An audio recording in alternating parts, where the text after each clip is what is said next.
Good morning.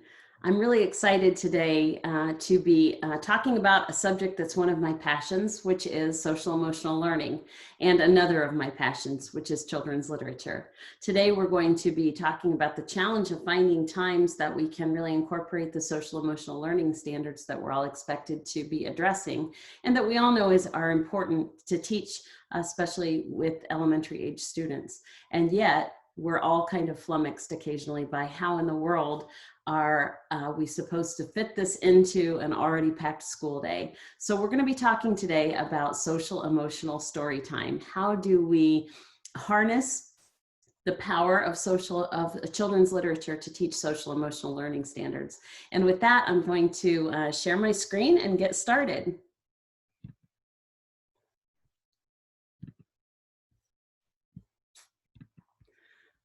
All right, let's pull up our presentation and get rolling.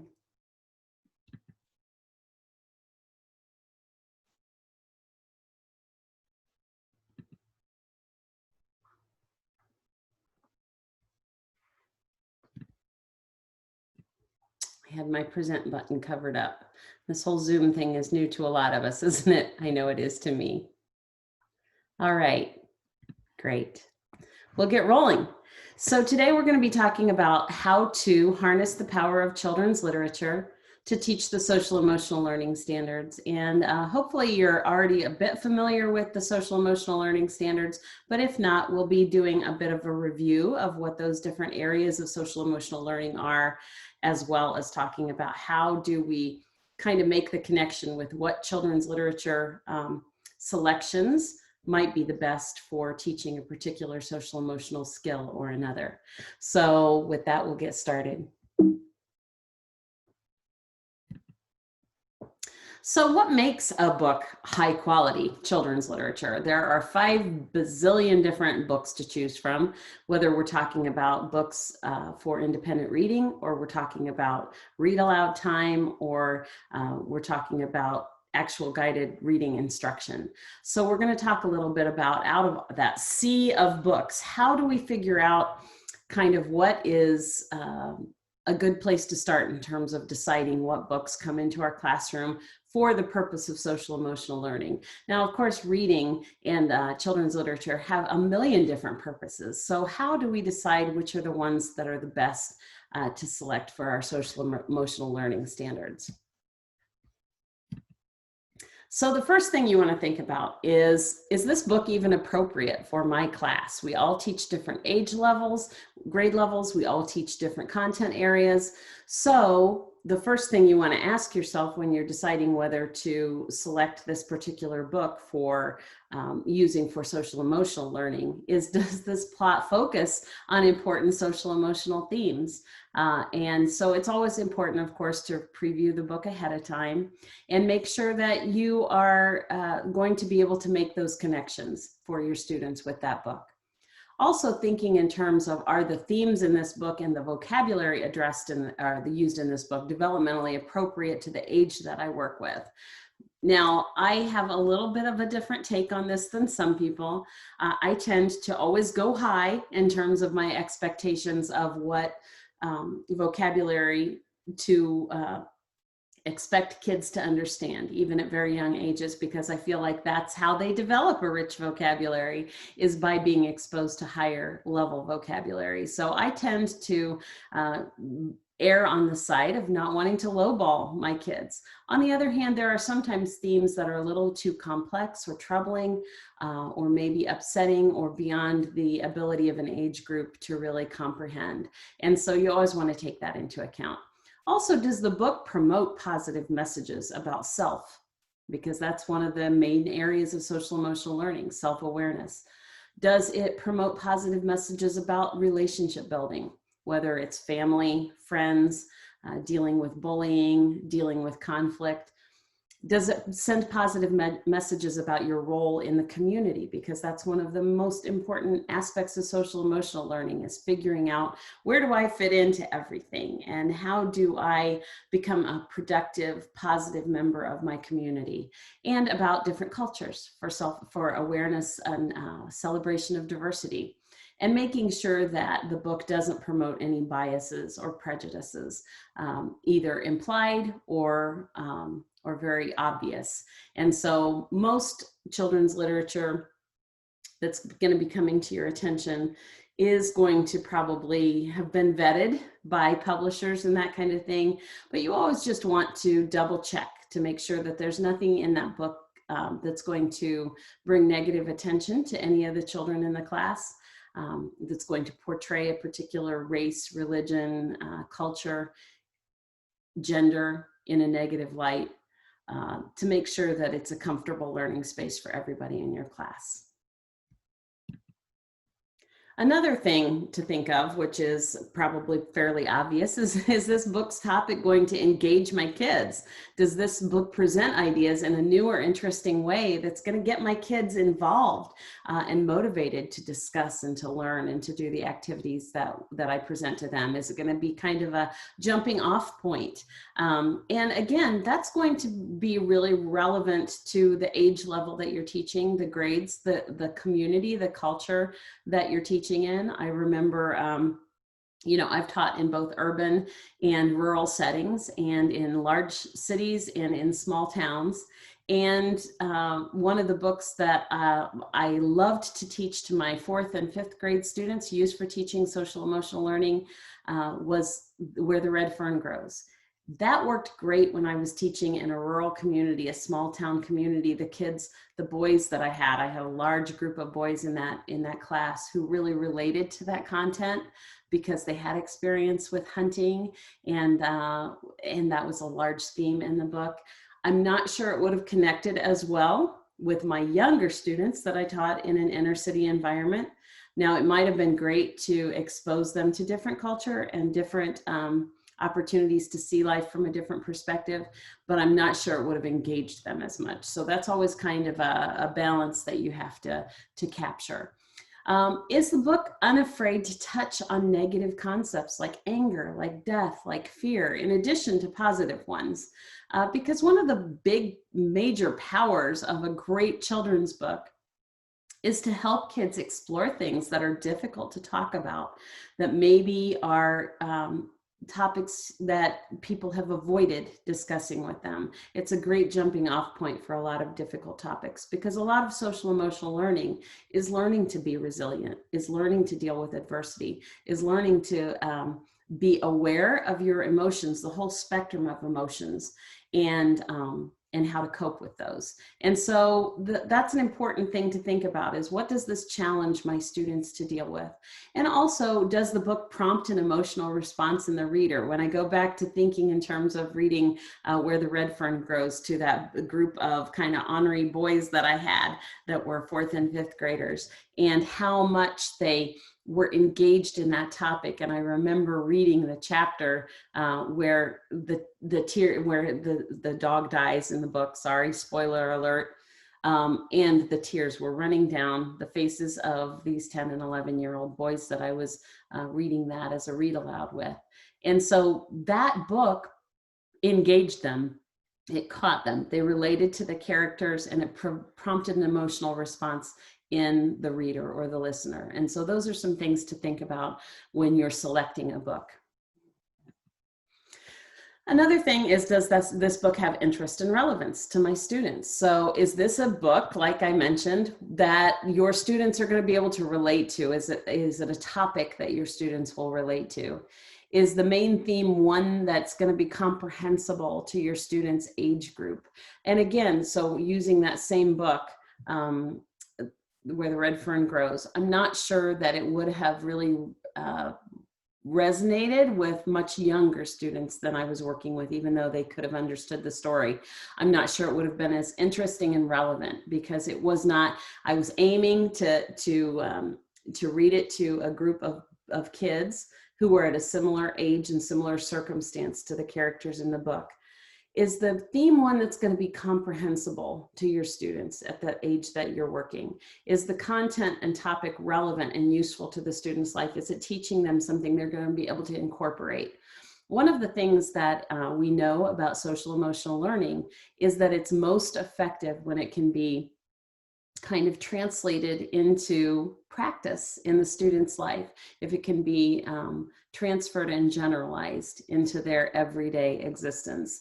And so that's what you kind of want to be, even though it may be a fantasy book. I just read Neil Gaiman's The Graveyard Book myself. I'm on a kind of a quest to read all the Newbery winners right now.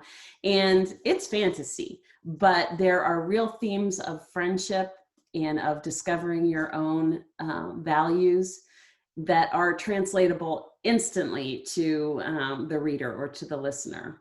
Is the topic or theme or message consistent with the values and the standards that you want to teach? So when you're working with your students and you're thinking in terms of what are the themes that I keep thinking to myself, I wish these kids knew, or they need to be exposed to this, then, you know, jot those down. I always recommend teachers keep a journal when you have issues coming up that seem to be of a social emotional nature.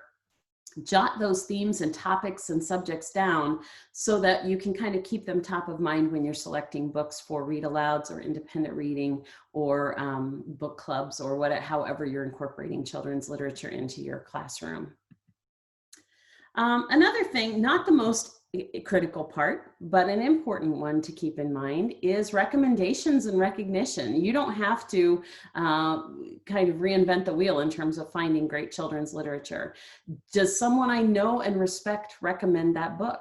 Is that something that is there somebody whose judgment I trust, who's already read it, has used it in their classroom and says, this is an awesome book for teaching, you know, self-awareness, or this is a great book for teaching how to cope with death, or this is a great book that I've used to build understanding of another culture. So always ask around to teachers that you admire and respect about what books they've been using. Pinterest, Teachers Pay Teachers, lots of different sources for finding out what other teachers are recommending and using successfully in their classrooms. You know, also thinking in terms of, has the book won medals or honors? I mean, like I said, I'm kind of on a quest right now. This is the 100th anniversary of the Newbery Award, and so I'm on a quest right now to read every Newbery Award winner, and I'm a little behind right now, but it's taken me to some of my favorite reads as a child, like The Witch of Blackbird Pond, taken me back to some classics that have been used in classrooms for many years, but reading them again, it's like, wow, that's really powerful, like Number of the Stars.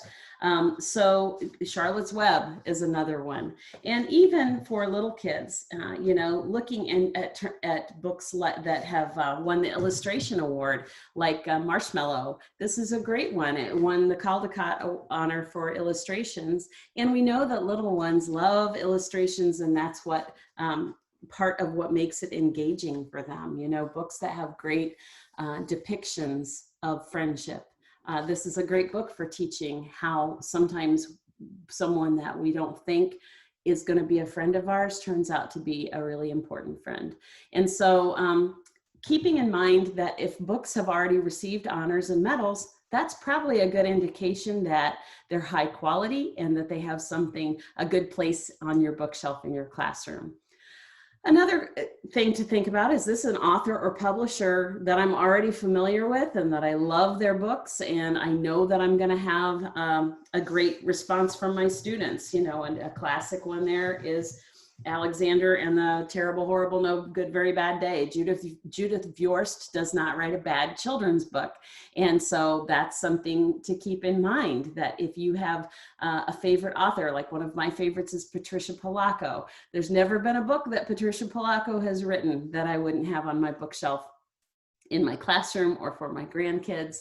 So, you know, kind of keep a list of the authors that you really have had good experiences with using in your classroom. And I follow them on Facebook if they have a page on Facebook, because oftentimes they will post updates about new books that they have coming, or even sometimes resources or other ideas that you can use in your classroom.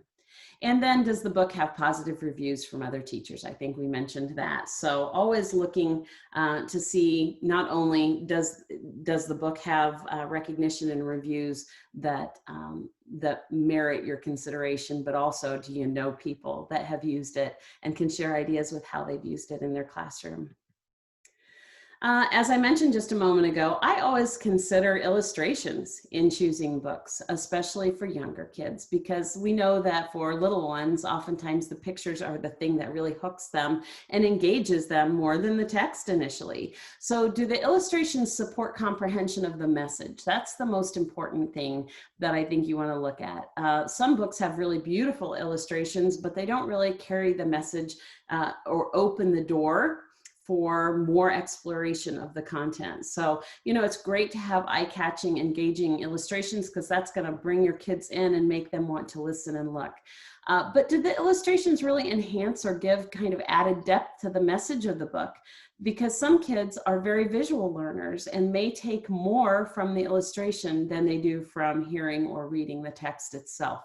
So you always want to think in terms of how do those illustrations support the message. So here, in Alexander and the Terrible, Horrible, No Good, Very Bad Day, bringing to the attention of the kids, how are these students standing and what about it tells you whether they're friends or not and who belongs and who doesn't feel like they belong? That is a great question. And this illustration for some kids is going to help them understand why Alexander feels left out better than hearing the text that I could tell, because Paul said I wasn't his best friend anymore. He said that Philip Parker was his best friend and that Albert Moya was his next best friend and that I was only his third best friend. Some kids are going to connect with that text. Other kids might connect more with seeing it visually. And so you want always to be looking for illustrations that really carry the story, carry the message forward as well. And then do the illustrations provide a good springboard for picture walks and for discussion? So we're going to really get into what kinds of questions you can use to kind of bring those social emotional learning standards into your children's literature discussion. So obviously another aspect of choosing a good children's book for social emotional learning is the written content. Questions to ask yourself in terms of choosing that book. Is the language content comprehensible to the age group that you're working with? Does the vocabulary feel targeted well toward the age group that you're working with? Does the language really also stretch and challenge and expand your child's vocabulary? One of the things that I really like to emphasize with people as an important social emotional learning component is that we're trying to build a social emotional learning vocabulary for your children. You want kids to have a rich emotional vocabulary so that they do learn to be able to express their feelings and work out disagreements. And to do that, you have to build your emotional awareness and your emotional vocabulary. I am not one as an author or as a teacher that shies away from big words. I think kids are just as able to understand the word frustrated as they are to understand the word mad. And yet we sometimes shy away from larger multisyllabic words because we think kids are not going to understand them. But the problem with that is then we don't really develop kind of a rich, multi-dimensional understanding of emotion, because there is a very big difference between mad versus frustrated. There's a difference there. And there's a difference between irritated versus enraged. So I really don't shy away from larger vocabulary words. I think it's important to stretch and challenge our kids with their vocabulary. Also, is some figurative language used to stretch your kids' critical thinking skills? Because again, that's really important for our students to be able to understand and use figurative language. And is the writing kind of funny or silly or somehow emotionally impactful in a way that really engages the learner's imagination and really triggers an emotional response in them, whether it's to get them giggling, whether it's to make them blush because they're feeling embarrassed for the character, whether it makes them feel sad, whether it makes them feel relieved or joyful. You're wanting to kind of use that written content to touch that emotional part of your students' life so that they can really connect and learn the lessons from it. Because we know that when kids are emotionally engaged, they're cognitively engaged as well. So another thing that we're going to talk about today is teaching. How do we teach those social emotional standards using children's literature? And so let's get into that. The first area of social emotional learning, so it's kind of divided into 5 categories, and we're going to talk about each one and how that relates to the children's literature that you're selecting. So one aspect of social emotional learning that children's literature can support is just self-awareness. So you're asking, when you're looking at this book, let's just pick one that many of us are familiar with. And I'll choose one that is kind of aimed at 2nd or 3rd grade, Charlotte's Web. And this would be a good read aloud. It's a classic. It has gotten those awards and recognition. Many teachers have taught it, has great social emotional learning themes to tag into. It's got really great engaging illustrations. Everybody remembers the Some Pig illustration, right? So it's got lots of those qualities that we talked about already. So Charlotte's Web.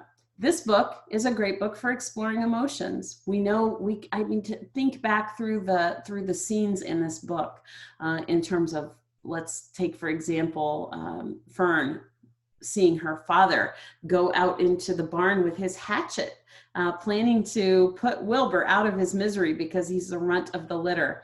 That engages an emotion. You can tell Fern is fearful, she's angry, she's panicky, she's upset. Later in the book, there's relief when she convinces her dad to let her raise the piglet. There's pride as he grows and becomes this beautiful specimen of a pig. There's affection, there's worry, there's fear. There's all sorts of great emotions that are dealt with in this book. Does it build an emotional vocabulary to talk about feelings? And so again, when something happens, like father taking the hatchet out to the barn, this illustration we talked about earlier, the importance of illustrations, and you can actually have that conversation with students about what do you think both of these characters are feeling in this picture. Give me some words for that. And oftentimes I recommend that teachers, we're all familiar with doing a word wall for new vocabulary, but I think that it would be great to have a separate word wall that's just emotional vocabulary, because a lot of our kids are not exposed to a lot of variety of ways to express themselves. So talking about pictures or events in the book and asking kids to reflect in the discussion, give me some words for how you think Fern is feeling in this picture. How do you know how she's feeling? Have you ever felt that way? Those are great self-awareness questions to ask. So connecting to the kid's own experiences. Have you ever been angry with your parent? Have you ever been fearful of something? Have you ever felt like something wasn't fair? What did you do about it? Helping the kids connect things to their own experiences, identify with the characters or the situations presented in the book. And again, even with Alexander and the Terrible, Horrible, No Good, Very Bad Day, great opportunities to ask, have you ever had a day where everything seemed to go wrong? Picking some pictures to say, how do you think the child in this book is feeling? Again, great illustrations that help bring this conversation forward. What is it about his face, the way he's standing, that tells you how he's feeling? And have you ever felt that way? What has ever made you feel that way? Did you ever have a really bad day? Have you ever fallen? How did you feel? Maybe sad, maybe embarrassed, maybe frustrated. Those are all opportunities to develop that emotional vocabulary while you're also helping kids relate to their own experiences and figure out how this fits into my own world.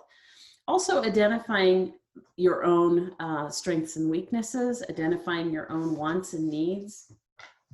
And so I like this one for talking about our own strengths and weaknesses, Eric Carle's The Mixed Up Chameleon.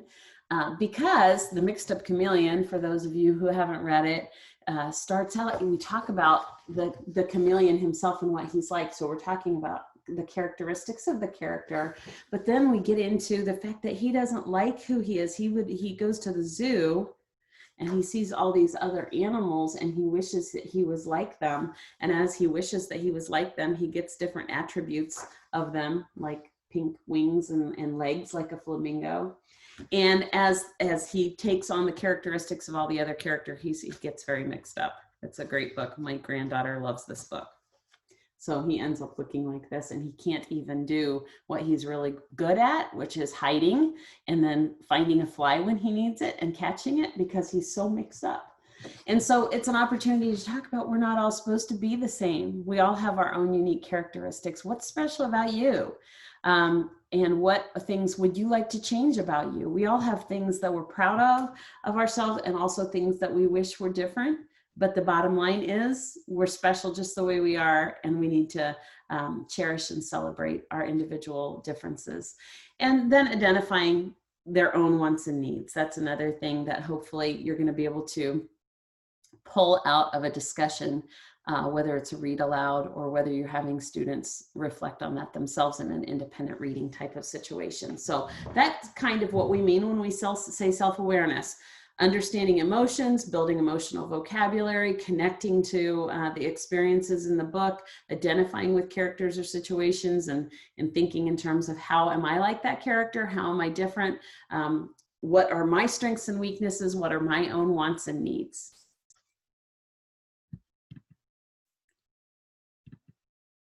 Another aspect, I think I got one ahead of myself. Another aspect of social emotional learning is social awareness. So we talked about self-awareness, and now we're really getting into social awareness, which is helping kids learn to see the perspectives of other people, learn that different communities and different cultures differ in what they think, what they believe, how they celebrate, what they eat, etc. Understanding those differences and really learning to celebrate them. And also, while we're also recognizing differences, to also recognize that there are things we have in common as well. So really understanding that every person has things that are unique to them. And then as a social organ, we also have things that are in common with everyone else, to really build a celebration and an appreciation of different cultures, different family structures, understanding the hidden curriculum of social expectations. So a lot of times our kids who struggle with social emotional skills are kids who really haven't had as many experiences and as many diverse experiences and as many social learning experiences as other students. And so the hidden curriculum refers to the unwritten rules of society. And a lot of our social emotional expectations are really we never sit down and teach a child. So hidden curriculum is often the things that make us think, I shouldn't have to tell this kid that. He's old enough to know better. So if you find yourself saying those things about a particular student or groups of students or your whole class, which I'm hearing a lot lately, honestly, when I'm out in classrooms, I'm hearing teachers say, I shouldn't have to teach kids to do these things. I shouldn't have to do this. They should know better by this age. When you're saying that to yourself, that's a moment to take that should be a light bulb for you going, that's a piece of the hidden curriculum that these kids or this student or these students have not yet mastered. And so I need to teach it. Just like we would teach if we had a student come in to kindergarten and we handed them a book and they looked at it upside down and backward, we would have a light bulb moment to say, this student hasn't had much experience with books yet. I need to give them some direct instruction and some more rich experience with books, because they don't even know how to hold it yet. And for some of our kids, that's where they are with social emotional skills. They still don't have the prerequisite skills that we would expect them to when they come to school. Not all kids do. And so that's something that we probably need to think, okay, if I'm saying he's old enough to know better, I shouldn't have to tell her this. Those are things to jot down and say, I need to look for a children's book that addresses some of those themes. And maybe I can introduce some of that conversation around a great book. Another aspect to think about is relationship awareness. So that's one of the 5 categories. So relationship awareness is really taking some of those same concepts we talked about in social awareness and boiling it down to the one-on-one relationship.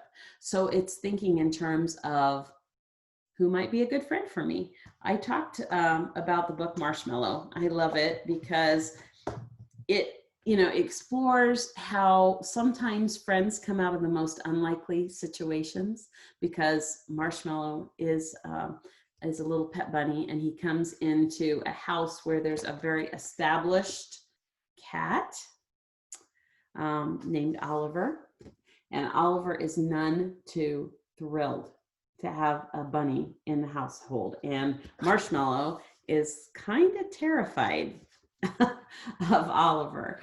And yet through the course of the book, they become friends, and they recognize that maybe they aren't so bad after all. So it's a great classic friendship story. Lots of those in children's literature, as for instance, Charlotte's Web, who would predict that a pig and a spider would become best friends.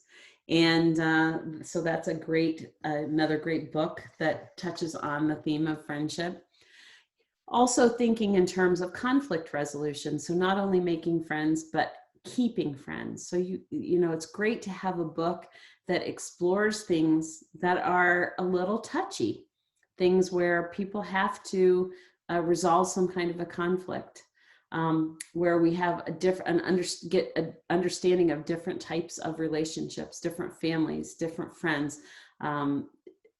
How do we act with our parent or our teacher versus a friend or a sibling? Learning to apologize is another aspect of relationship awareness. Learning to include others. Developing friendships with maybe people that are outside your usual circle, and how do you act to include them and celebrate them. Learning how to ask to join an activity, how to collaborate, how to share, how to take turns or team up together to solve a problem. So those are some great topics as well. Another aspect of social emotional learning, and probably one that a lot of teachers see kids struggling with, is the aspect of self-management. And self-management is about being able to recognize your feelings in the moment, know some acceptable ways and unacceptable ways to respond to those emotions, use calming strategies to help yourself be resilient and cope with unpleasant emotions, and know how to seek help from an appropriate source, know how to set goals, know how to monitor your own progress, know how to think for yourself. A great one for that is one of my favorites, The Witch of Blackbird Pond. Touches on every single thing that we have talked about. It's a great book for talking about emotions and developing that rich emotional vocabulary. As great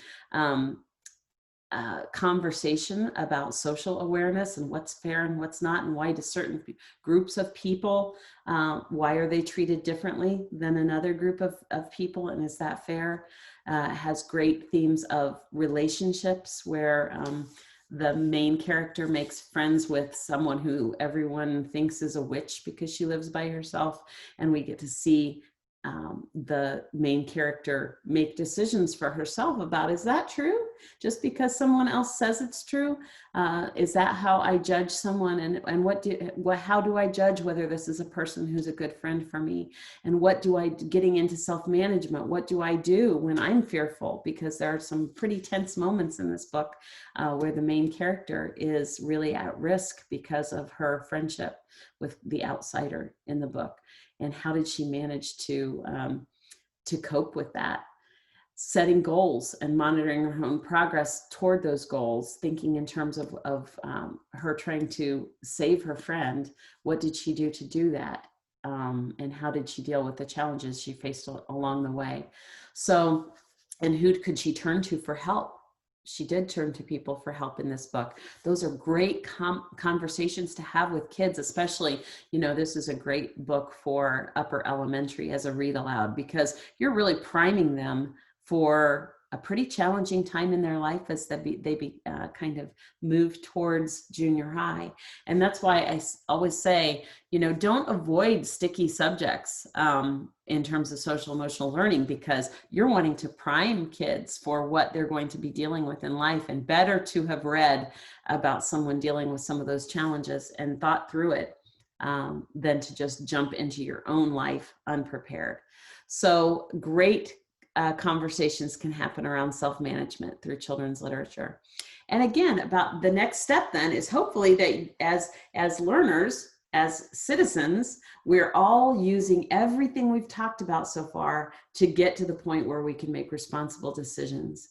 We're using awareness of our own experiences and our own emotions. We're using our knowledge of what's expected in social connections. We're using our relationships and our relationship building skills and conflict resolution skills. We're using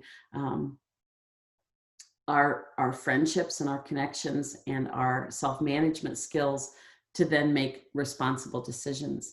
So responsible decision making is really about being able to take all of those other skills that we've talked about and then use them to go, here's a situation that I'm encountering. I need to think of several options for dealing with it.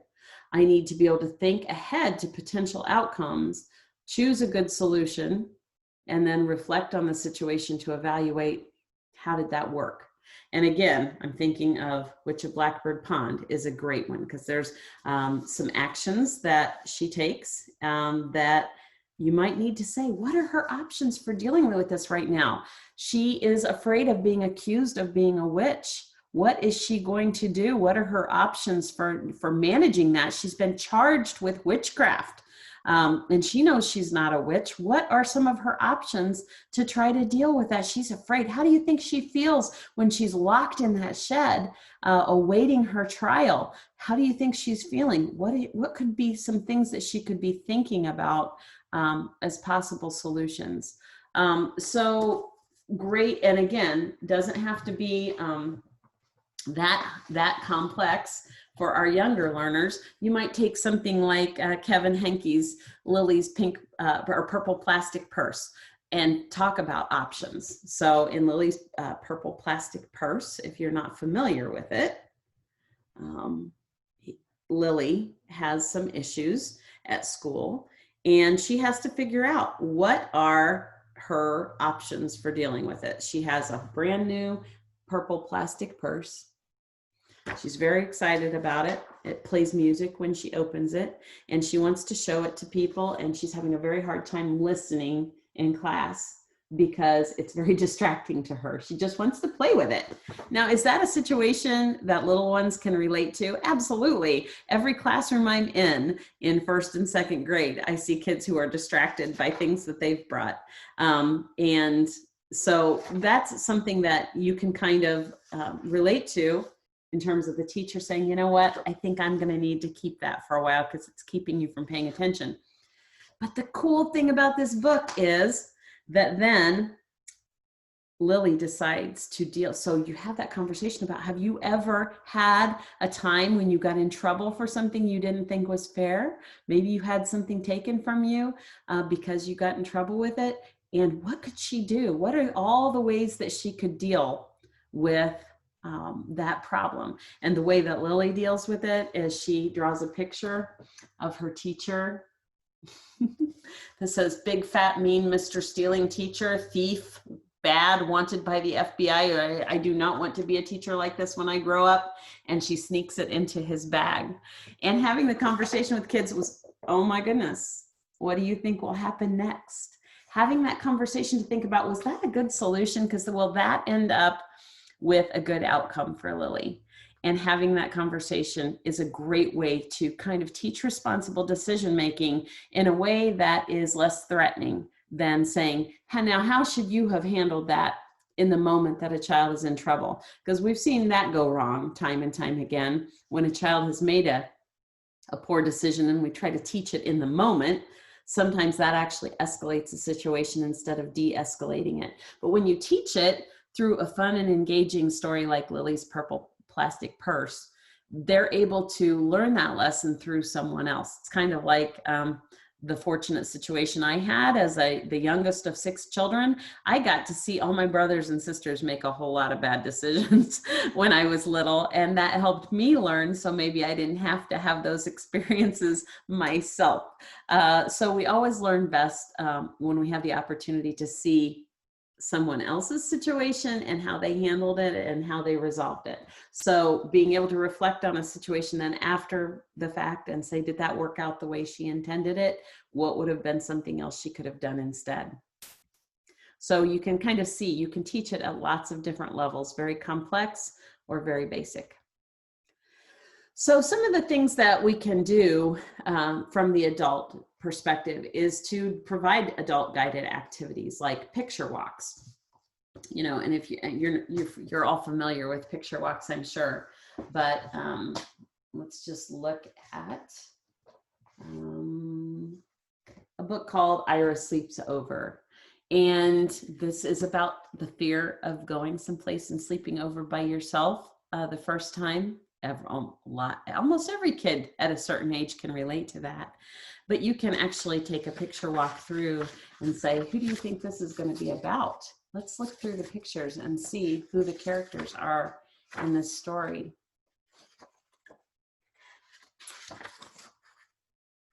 How do you think they're feeling? What do you think their faces say?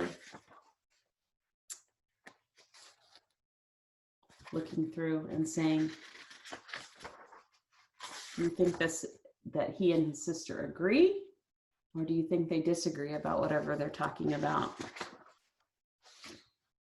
Looks like this character has a problem. What do you think they might be worried about? What does this picture tell you about the character and what he's worried about? And you can see he's looking at his teddy bear. He's worried that he's not going to be able to take his teddy bear to sleep over. Who do you think he asks for help from with his problem? Who do you think who's going to be involved in helping him solve that problem? Looks like maybe he's talking to his mom and his dad. Who else? So taking a walk before you ever even read the story to help kind of preview what things we're going to be dealing with. You can do that with any book, as simple as our friend Rainbow Fish. That he has several books, Rainbow Fish to the Rescue, and you can kind of do a picture walk with that as well to kind of preview what he's going to be dealing with. For instance, oh my goodness, what do you think one of the situations is going to be in this book? What's one of the problems that Rainbow Fish is going to encounter? It's called Rainbow Fish to the Rescue. Who do you think he's going to have to help rescue, and from what? So just taking that walk through the pictures to kind of prime kids for what emotions they're going to be encountering, what conflicts they're going to be encountering, who is going to be involved in the story, etc. Another thing that we're going to get into a little more in detail is intentional questions. So I'm going to kind of push that one off for a moment because we're going to actually go through some examples of intentional questions. But I do want to say I'll hit on the concept of intentionality right now, which is that's what it's all about. Questioning becomes so much more powerful when you question with a particular intention. So if you are thinking about, teaching a lesson about how to deal with frustration when you've gotten in trouble, then your questions are going to be different than if you are talking about, how to deal with bias and prejudice, as in the book Baseball Saved Us about Japanese internment camps. Those are going to be different questions. And the power comes from your intention behind the questions and what you're trying to bring out in the discussion of that book. So we'll get into some more detail about that. Role playing can be great because when kids act out the concept of the book, when we were young, many of us remember in kindergarten or first grade flannel board stories. So I remember in kindergarten or first grade hearing the 3 Billy Goats Gruff. And then at playtime, there was a flannel board with 3 Billy Goats Gruff characters, and we could act out the story with the flannel board. And that was so much fun and so engaging. And it allowed us to kind of internalize and practice the lessons from that story. Same with the Three Bears or Little Red Riding Hood. A lot of those classic story books and fairy tales have great morals to them, and they're great fun to either act out or use flannel boards or puppet play to kind of retell that story in their own words and play it out a little bit. Character journals are great. So, and by that, I mean having older students, for instance, keep a journal and they tell the story from the perspective of one of the characters. So again, going back to Witch of Blackbird Pond, one student might choose to keep a journal as if they are Kit, the main character in the story. But maybe somebody wants to, keep the journal from the perspective of one of the other characters, one of the other daughters in the family that she lives with, because those young ladies have very different perspectives than Kit does. And so it would be interesting to have different students keeping journals of the events that you just read about from the perspectives of different characters. What a great way to look at how different something is from the perspective of Kit versus Matthew. So that's something that I always like to do with my students. Another thing you can do is do thought bubble, speech bubble drawings, which is, for instance, having an activity where you have the students draw a picture of Lily and a picture of her teacher. Okay, so taking the event where she did her drawing of the teacher with those mean things that she said about him, and having a picture of having the students draw a picture of the teacher and put a thought bubble above his head of what he's going to be thinking when he finds that picture in his bag. Because that is a moment where you're asking that child to step into the shoes of someone else and think about the impact of their actions, of a character's actions on someone else's thoughts and feelings. And that is great perspective taking, social awareness, relationship awareness, as well as good self-awareness. Another great strategy to use is have the kids choose their own ending for each chapter. So I loved reading chapter books, and at the end, I would just give the kids a couple moments to make a prediction of what was going to happen next. And then the next day before we read the next chapter, I would give the kids a chance to weigh in on what they thought was going to happen next. And then we would kind of keep tallies on who was making the best predictions, the most accurate predictions.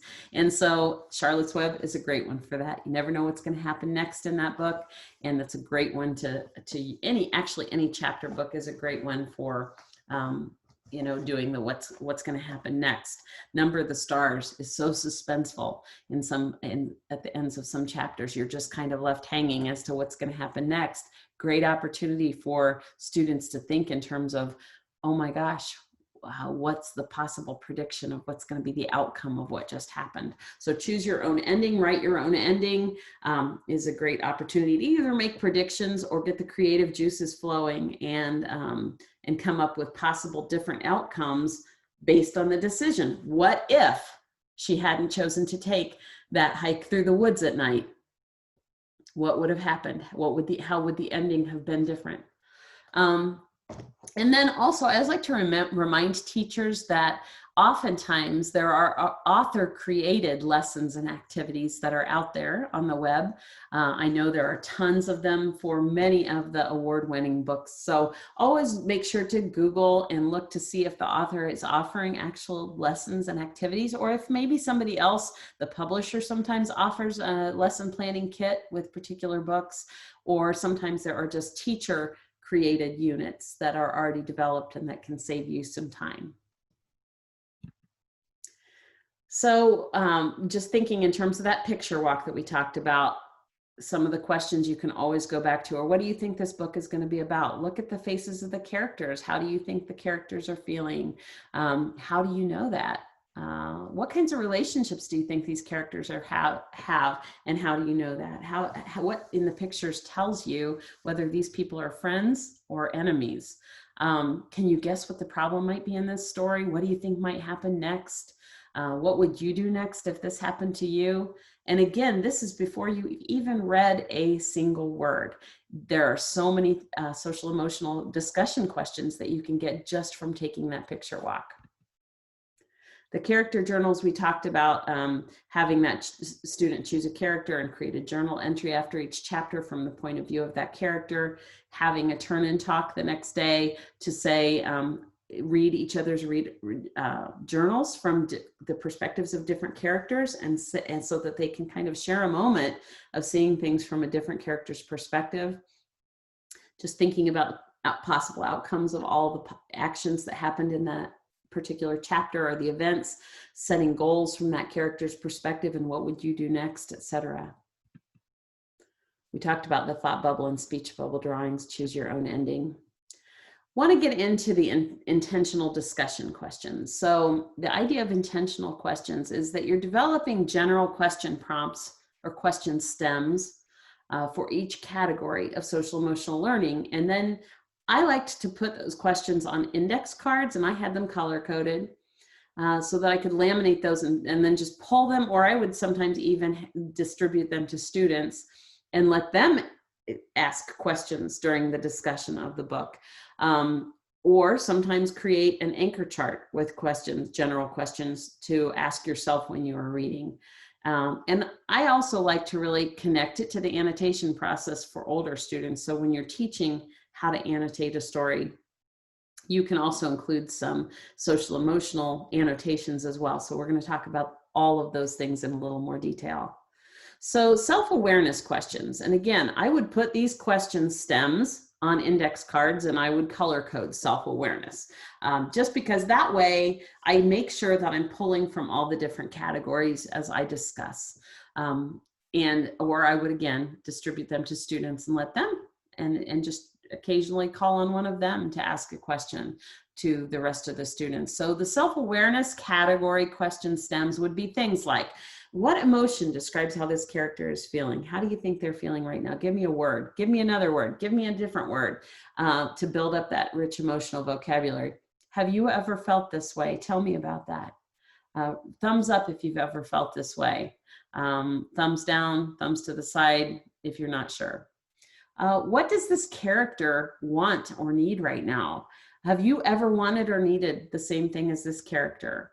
For instance, Lily's purple plastic purse. Have you ever had a new toy that you just were so excited about that you couldn't put it down even when you were supposed to be doing chores at home or whether you're supposed to be doing something at school? Have you ever had that happen before? What are some words to describe that character? So when I love Lily's purple plastic purse because this book just captures this character so well. And so asking the kids to reflect on, because yeah, she got in trouble, but she is such a cool little mouse. She is so cool. What cool things are there about her? She's funny. She's full of joy. She loves to interact with people. She's so creative. So having the kids reflect on tell me about this character. She is a character. Tell me a little bit about her. Tell me words to describe her, not just her emotions, but what is she good at? What are some other things that maybe she's not as good at? So that they can really, because again, it's easier to start talking that way about yourself and recognizing that there are good and bad things about you if you've already talked about it with Lily and with rainbow fish and with Marshmallow. If you've already had those conversations about characters over and over again, it becomes much easier to talk about yourself in terms of your own emotions and your own strengths and your own weaknesses. How are you different than Lily? I'll be honest, I love Lily because I'm a lot like Lily, but not everybody is. So how are you different than Lily? What is this character good at? What are you good at? What does this character need help with? What does she need to learn? Have you ever needed help like that character did? And what did you do? Would you want to be like that character? Would you want to be like Kit in The Witch of Blackbird Pond? Would you like to be somebody that befriends the outsider? Or are you somebody that would be hanging back and kind of going, I don't want to rock the boat? Which are you like? What are the good things about that character and what are the bad things? At times, this character is very headstrong and can almost be disrespectful to some of the other characters in the book. Is that a good thing or is it a bad thing? Well, it's kind of both, right? If you've ever read this story, you see the positive side of Kit Tyler and the negative sides. So having that conversation and having the students make those connections to how am I like this character and how am I different? Those are great. That's the power of children's literature and young adult literature. I love it. So those are kind of some good self-awareness question stems. And we'll actually be having, they're not up there yet, but they will be soon on our Best Friend Books website. We will have these question stems downloadable for you so that you can print them off. So from a social awareness perspective, the question stems for those intentional questions, sorry, lost my vocabulary for a moment. The social awareness question stems would be, how is this character's family the same or different than yours? That can start with, for instance, in The Witch of Blackbird Pond, how is Kit's new family that she's living with different than her father that she lived with before he died? How are they alike? How are they different? How is her lifestyle here different than it was in her old home? What are the values in her new family versus in her old family? How is that character's daily life different than yours? Let's look at Baseball Saved Us. You know, how many of you guys play baseball? How is it different? How is your life different than these students who were in an internment camp? They played baseball too, but how is it different? How were their lives different than yours? A lot of very big differences, even though you have some things in common. How do you think the character feels and why? How do you think it would feel to be growing up in a prison? How can you tell what that character is feeling? Do you think the events in the story were fair? Do you think it was fair that these students were being raised in a prison camp? Do you think that was fair for something that they didn't even do? Do you think that the character's action was good for others that were involved in the story? In Charlotte's Web, do you think that it was a good thing for Fern to go out? She was kind of disrespectful to her dad. She shouted at her dad. Is that something you're usually supposed to do? Was it important? Did it turn out to be good for everyone involved? How do you make the decision about when you have to kind of break a rule in order to do the right thing? Was the character's action, did it end up being good for everyone? How did the character know what to do? How did the other characters know how that character was feeling? What did she do that helped? What did she do that do you think that made her dad change his mind? What was it about how she asked him, please don't kill Wilbur? What was it that changed his mind? Do you think the character's actions showed care for the community? What did Rainbow Fish do in this story that showed that he cared about his friends and wanted to protect them? Was the character's actions appropriate to the setting? So again, in Witch of Blackbird Pond, she broke some rules. She broke laws. She also broke the household rules of the people who had taken her in. She put all that on the line. Was it appropriate though? Because she was hoping to save someone's life potentially. Same as in Number the Stars, great one, ethical dilemma. She was breaking laws, but is it the right thing to do and why? Good questions, good questions. Another important aspect is relationship awareness. So some of the question stems that I like to ask for relationship awareness is turn to a partner and talk about the events that just happened. Or turn to a partner and talk about the character's actions, whatever they just did. Turn and talk to a partner about how that character feels, and have you ever had the same experience or the same feeling before? a lot of times the relationship awareness questions are going to be about talking to someone else, because you're hoping that through that discussion, they're kind of building the skills to talk about their own perspectives on things, and to hear someone else's perspective, and to recognize that we could think different things, and that's okay. And how do we discuss something that we don't agree about? That's an important aspect of social emotional learning. What did the character do or say that made you know how they felt? How do you think these two characters feel toward each other? How did Templeton and Wilbur feel about each other? Templeton the rat and Wilbur. They weren't exactly buddies, but how do you think they felt? What do you think the relationship between Charlotte and the different characters were? What did the character do or say that helped you predict what might happen next? So, in a lot of great children's books and young adult books, there are little cliffhangers that give you a hint or foreshadowing to help you predict what might happen next. Those are great tools to say, yeah, in real life, we have things that help us predict what might happen next too. So we need to turn on our ears and our eyes and our thinking to be looking for hints about what might happen next, because that helps us make a decision, a responsible decision, which is a big part of social emotional learning. Would you want to be friends with this character? I totally want to be friends with Kit. Not everybody would, because she's a bit of a risk taker, that one. Would you want to be friends with Lily? Would you want to be friends with Alexander? Okay. Why or why not? Did the character's actions create a problem, make a problem worse, or help resolve a problem? Whoa, that's a great question. And in a good social emotional book, this is part of your selection process, is going, what are the potential issues or problems that could be brought up for discussion that are going to help that child reflect, relate it to their own life, and later go, this is the decision criteria that I'm going to use to handle this problem, because I read about someone else facing a similar situation. How would you describe this character and that character's relationship? What could the character do to solve this problem? What are some options that this character has? And who could the character go to for help?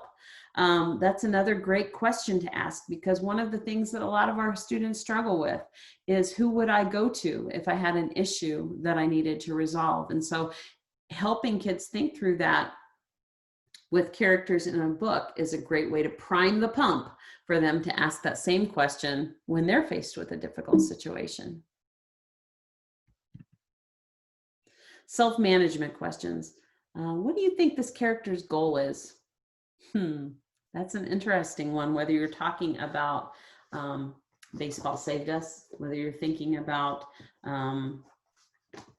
Ira sleeping over. What's his goal?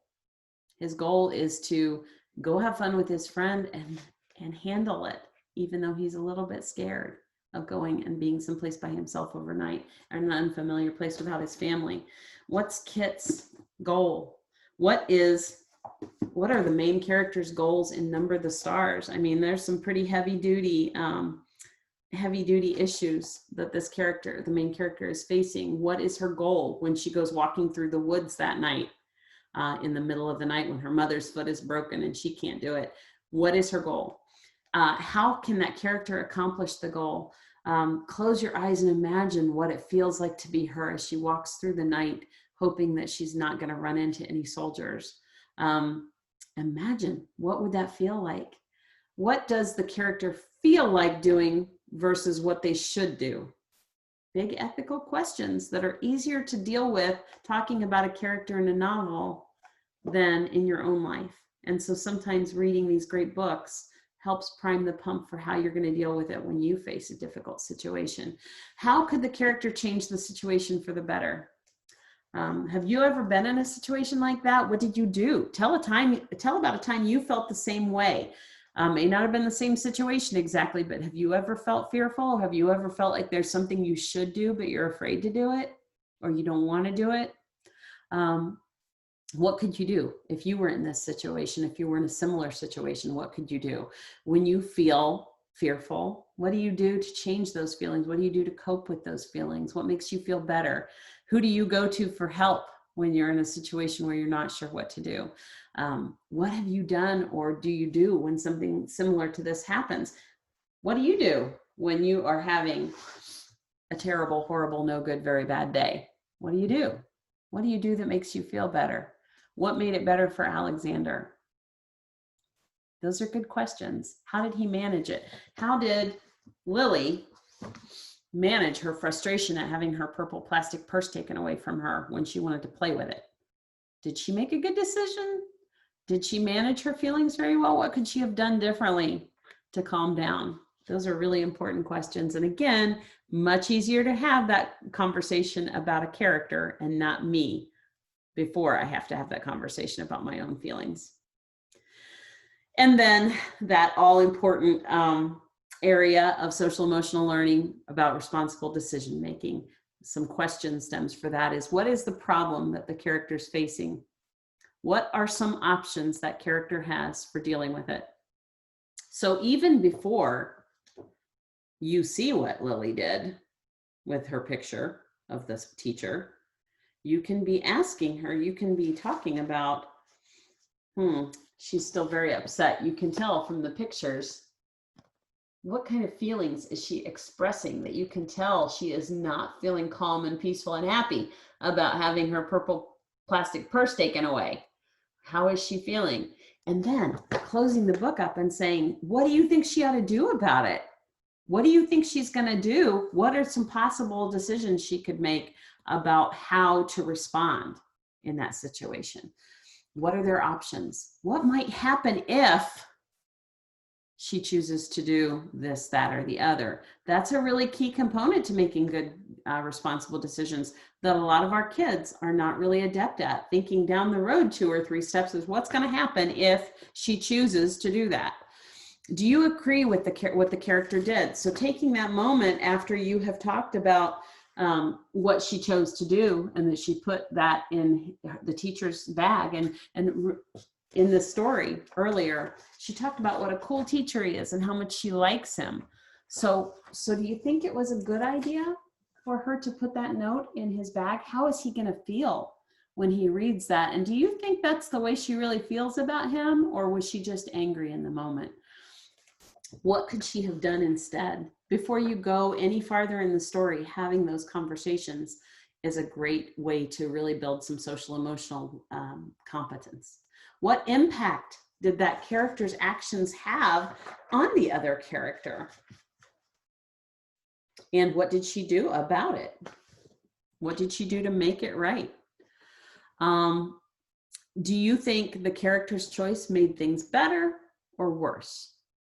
And what lesson did that character learn? So later, when Lily realizes the impact of her actions, she writes an apology letter. Do you think that made things better? Was that a good thing for her to do to try to make up for what she had done?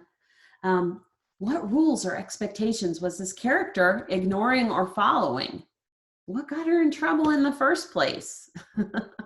It's a good opportunity to talk about this, because if I'm kind of on someone's case for not paying attention and not focusing, it can maybe kind of escalate at times. What should you be doing instead of playing with your toys right now? But it's a much easier conversation to have first around Lily than it is to maybe have about my behavior itself. Not that you don't ever have to deal with addressing a student's individual behavior. Of course you do.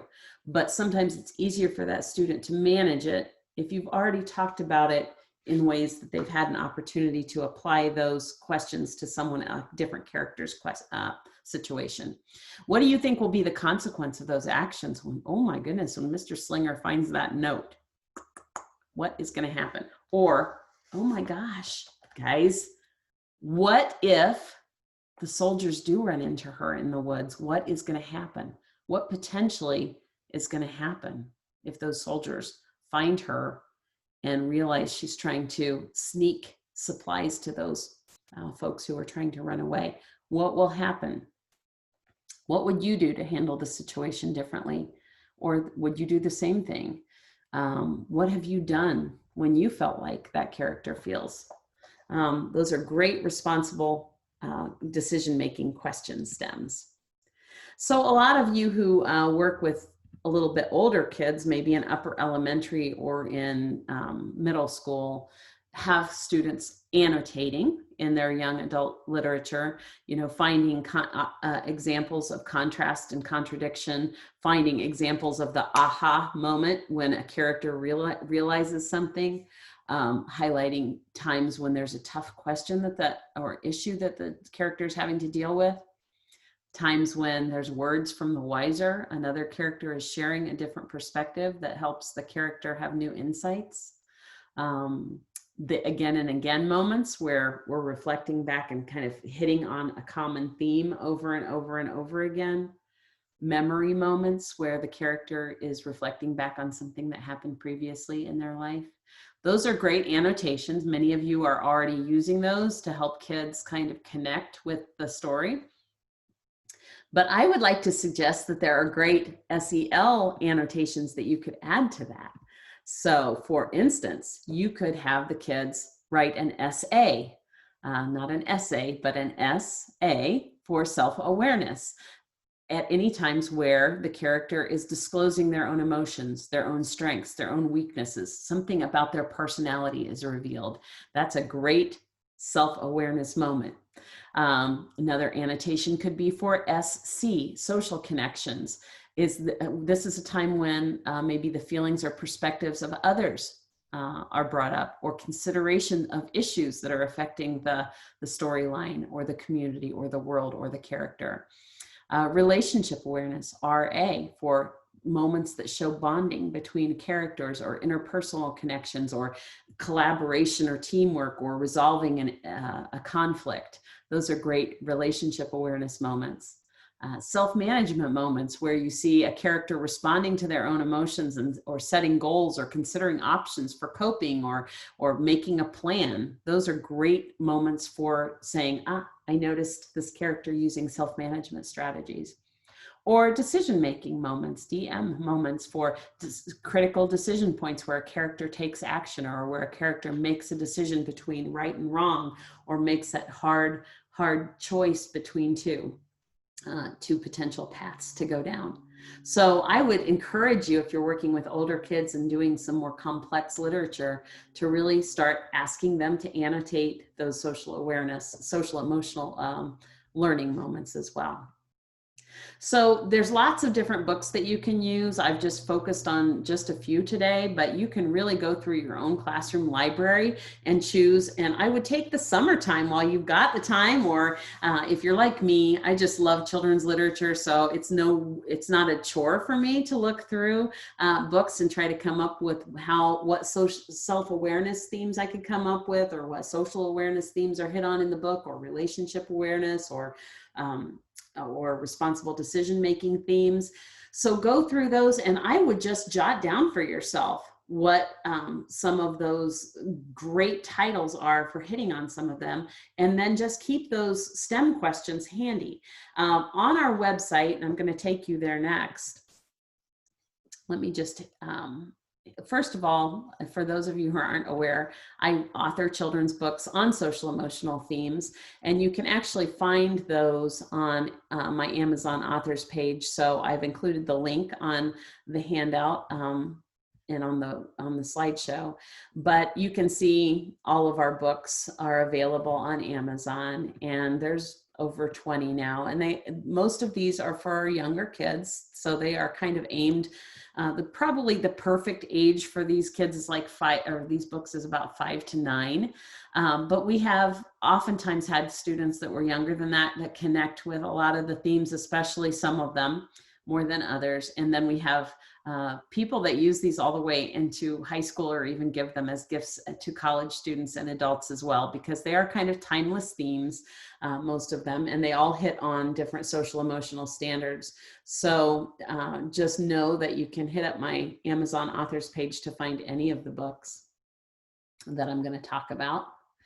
And then on our website, which is bestfriendbooks.com, you can go to find a number of resources. So always at the top of the page usually is a featured book that we are kind of promoting at the time. And right now that is the book Taking Care, which is about social distancing and taking measures to keep everyone around you healthy and safe. So that is the kind of at the top of the page. And then we also have another little series that we're developing for little ones, toddlers, 0 to 3, which is called the Little Buddies series. So if you are more interested in the school age resources, just scroll on down and you can find some free resources for teachers.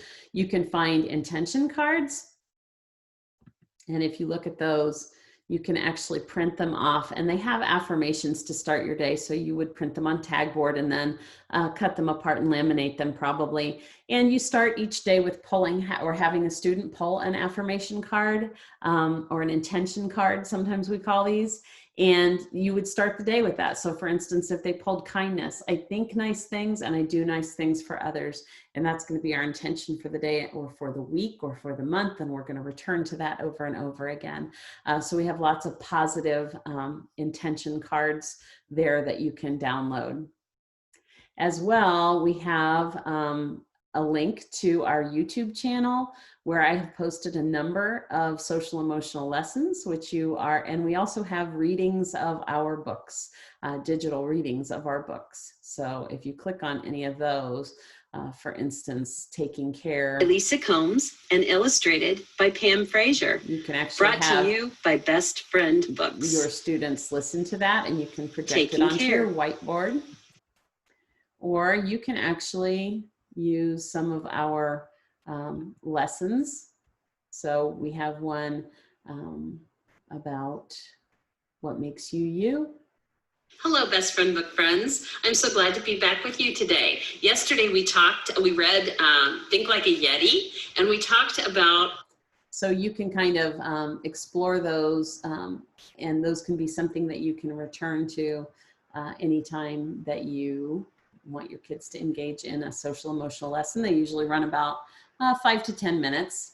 And then we also have a social emotional alignment tool, which takes all of our books from Best Friend Books and aligns them to the social emotional learning standards. So you can see, for instance, the book Completely Different, Just the Same hits on largely on social awareness. And so it lists all of the potential standards that you can pull out from that particular book. Also on our website, you can click on free discussion and activity pages for all of our books. So for instance, again, you can look at Completely Different, Just the Same, and you can find topics for discussion, how people can be the same or different, differences, similarities, and positive qualities across different cultures and groups. And then there are suggested activities as well. So you don't have to actually come up with all the ideas yourself.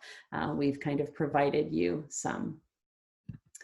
So on that website, you can find all of those, as well as you can find links to purchase all of our books. If you haven't gone to the authors page, you can also find descriptions of each of the books, as well as links to purchase that.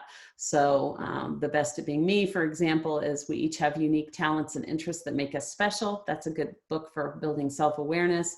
And you can just click on the Buy Now to take you to the link on Amazon. Woo, that's been a lot of information. I hope that that's been helpful to you in planning out how you'll be able to potentially use some of the great children's books that you love to build in more social emotional conversation in your classroom. And it's been a pleasure, and best wishes as you continue on this adventure.